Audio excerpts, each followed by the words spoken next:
گلستان میں ویسے تو تمام پریاں ہی بہت خوبصورت ہوتی ہیں، مگر ان میں ایک پری جس کا نام نرگس پری تھا ان سب میں سب سے زیادہ خوبصورت تھی۔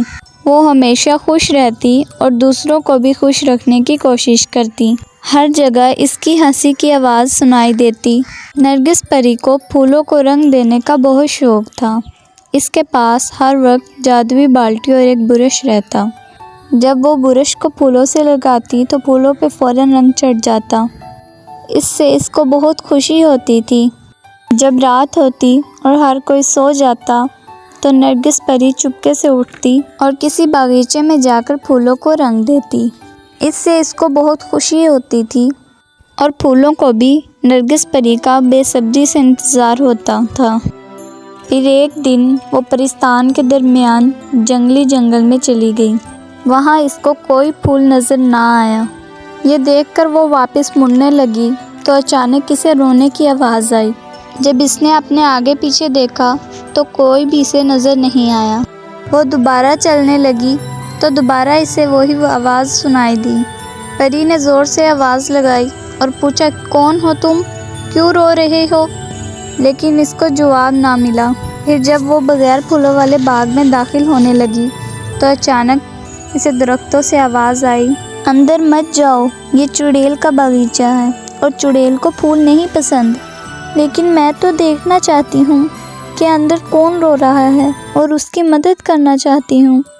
درختوں نے کہا، پیاری پری، تم بہت اچھی ہو، مگر جو بھی اس باغیچے میں جاتا ہے چڑیل اسے مار دیتی ہے۔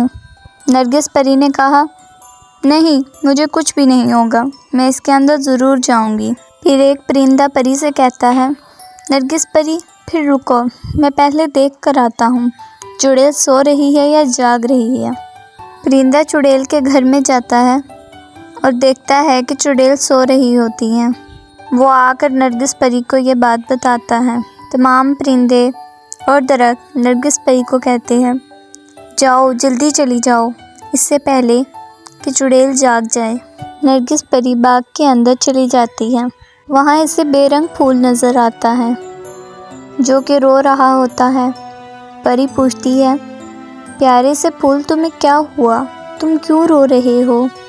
پھول کہتا ہے، میرا کوئی دوست نہیں اور میں بے رنگ ہوں، میں یہاں اکیلا رہتا ہوں۔ نرگس پری کہتی ہے، نہیں پیارے پھول، تم رو مت، میں تمہیں پیارا سا رنگ دوں گی جس سے تم خوبصورت ہو جاؤ گے اور اس باغ میں بھی بہت سے پھول اگائیں گے۔ نرگس پری پھول کو رنگ کرنے ہی لگتی ہے کہ اتنے میں چڑیل آ جاتی ہے۔ اسے یہ دیکھ کر بہت غصہ آتا ہے اور کہتی ہے، تم کون ہو؟ تم نے یہاں آ کر بہت بڑی غلطی کی ہے، میں تمہیں جان سے مار دوں گی۔ چڑیل شدید غصے میں تھی۔ وہ کلر والی بالٹی کو نرگس پری کے اوپر پھینک دیتی ہے۔ پری کے بال خراب ہو جاتے ہیں، لیکن جب نرگس پری بالوں کو ہلاتی ہے تو رنگ ہر طرف گر جاتا ہے اور رنگ کے کچھ قطرے چڑیل کی ناک پر بھی گر جاتے ہیں۔ چڑیل کو شدید غصہ آتا ہے اور اچانک دیکھتے ہی دیکھتے ہر طرف پھول ہی پھول اگنا شروع ہو جاتے ہیں اور چڑیل ایک درخت میں تبدیل ہو جاتی ہے۔ اس دوران سورج بھی نکل آتا ہے اور تمام پریاں جاگ جاتی ہیں اور وہ یہ دیکھتی ہے کہ بے رنگ جنگل پھولوں سے بھرا ہوا ہے۔ یہ دیکھ کر وہ بہت حیران ہوتی ہے۔ اس باغیچے میں جاتی ہے تو انہیں پتہ چلتا ہے کہ یہ کام نرگس پری نے کیا ہے اور بے رنگ پھول بھی خوبصورت ہو جاتا ہے۔ ہم پریاں یہ دیکھ کر بہت خوش ہوتی ہیں۔ پھر اس پھول کا نام نرگس پھول رکھا جاتا ہے۔